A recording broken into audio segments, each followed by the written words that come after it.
വിശുദ്ധ പൗലോസ്ലിഹ കൊറിന്തോസുകാർക്കെഴുതിയ 1-ാം ലേഖനം, അധ്യായം 1, 9 മുതൽ 16 വരെയുള്ള വാക്യങ്ങൾ. തൻ്റെ പുത്രനും നമ്മുടെ കർത്താവുമായ യേശുക്രിസ്തുവിൻ്റെ സഹവാസത്തിലേക്ക് നിങ്ങളെ വിളിച്ച ദൈവം വിശ്വസ്തനാണ്. സഹോദരരെ, നിങ്ങളെല്ലാവരും സ്വരച്ചേർച്ചയോടും ഐക്യത്തോടും ഏകമനസ്സോടും ഏക അഭിപ്രായത്തോടും കൂടെ വർത്തിക്കണമെന്ന് നമ്മുടെ കർത്താവായ യേശുക്രിസ്തുവിൻ്റെ നാമത്തിൽ ഞാൻ നിങ്ങളോട് അഭ്യർത്ഥിക്കുന്നു. എൻ്റെ സഹോദരരെ, നിങ്ങളുടെ ഇടയിൽ തർക്കങ്ങളുണ്ടെന്ന് ക്ലേയയുടെ ബന്ധുക്കൾ എന്നെ അറിയിച്ചിരിക്കുന്നു. ഞാൻ പൗലോസിൻ്റേതാണ്, ഞാൻ അപ്പോളോസിൻ്റേതാണ്, ഞാൻ കേപ്പായുടേതാണ്, ഞാൻ ക്രിസ്തുവിൻ്റേതാണ് എന്നിങ്ങനെ നിങ്ങൾ ഓരോരുത്തരും പറയുന്നതിനെയാണ് ഞാൻ ഉദ്ദേശിക്കുന്നത്. ക്രിസ്തു വിഭജിക്കപ്പെട്ടിരിക്കുന്നുവോ? നിങ്ങൾക്ക് വേണ്ടി ക്രൂശിതനായത് പൗലോസാണോ? പൗലോസിൻ്റെ നാമത്തിലാണോ നിങ്ങൾ ജ്ഞാനസ്നാനം സ്വീകരിച്ചത്?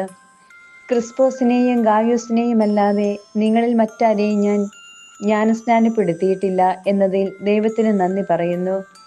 അതുകൊണ്ട് എൻ്റെ നാമത്തിൽ സ്നാനം സ്വീകരിച്ചു എന്ന് പറയാൻ നിങ്ങളിൽ ആർക്കും സാധിക്കുകയില്ല. സ്തേഫാനോസിൻ്റെ കുടുംബത്തെ കൂടി ഞാൻ സ്നാനപ്പെടുത്തിയിട്ടുണ്ട്. അതല്ലാതെ മറ്റാരെയെങ്കിലും ഞാൻ സ്നാനപ്പെടുത്തിയിട്ടുണ്ടോ എന്ന് അറിഞ്ഞുകൂടാ. നമ്മുടെ കർത്താവായ മിശിഹായ്ക്ക് സ്തുതി. വിശുദ്ധ ലൂക്ക എഴുതിയ സുവിശേഷം 14-ാം അധ്യായം 7 മുതൽ 14 വരെയുള്ള വാക്യങ്ങൾ. ക്ഷണിക്കപ്പെട്ടവർ പ്രമുഖ സ്ഥാനങ്ങൾ തിരഞ്ഞെടുക്കുന്നത് കണ്ടപ്പോൾ അവൻ അവരോട് ഒരു ഉപമ പറഞ്ഞു. ആരെങ്കിലും നിന്നെ ഒരു കല്യാണ വിരുന്നിന് ക്ഷണിച്ചാൽ പ്രമുഖ സ്ഥാനത്ത് കയറിയിരിക്കരുത്.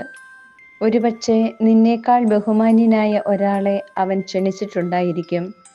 നിങ്ങളെ 2 പേരെയും ക്ഷണിച്ചവൻ വന്ന് ഇവന് സ്ഥലം കൊടുക്കുക എന്ന് നിന്നോട് പറയും. അപ്പോൾ നീ ലജ്ജിച്ച് അവസാനത്തെ സ്ഥാനത്ത് പോയി ഇരിക്കും. അതുകൊണ്ട് നീ വിരുന്നിന് ക്ഷണിക്കപ്പെടുമ്പോൾ അവസാനത്തെ സ്ഥാനത്ത് പോയി ഇരിക്കുക. ആതിഥേയൻ വന്ന് നിന്നോട് സ്നേഹിത, മുമ്പോട്ട് കയറിയിരിക്കുക എന്ന് പറയും. അപ്പോൾ നിന്നോടുകൂടെ ഭക്ഷണത്തിനിരിക്കുന്ന സകലരുടെയും മുമ്പാകെ നിനക്ക് മഹത്വമുണ്ടാകും. തന്നെ ഉയർത്തുന്നവൻ താഴ്ത്തപ്പെടും, തന്നെ താഴ്ത്തുന്നവൻ ഉയർത്തപ്പെടും. തന്നെ ക്ഷണിച്ചവനോടും അവൻ പറഞ്ഞു, നീ ഒരു സദ്യയോ അത്താഴ വിരുന്നോ കൊടുക്കുമ്പോൾ നിന്റെ സ്നേഹിതരെയോ സഹോദരരെയോ ബന്ധുക്കളെയോ ധനികരായ അയൽക്കാരെയോ വിളിക്കരുത്. ഒരുപക്ഷെ അവർ നിന്നെ പകരം ക്ഷണിക്കുകയും അത് നിനക്ക് പ്രതിഫലമാവുകയും ചെയ്യും.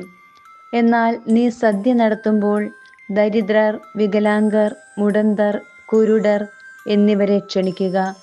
അപ്പോൾ നീ ഭാഗ്യവാനായിരിക്കും. എന്തെന്നാൽ പകരം നൽകാൻ അവരുടെ പക്കൽ ഒന്നുമില്ല.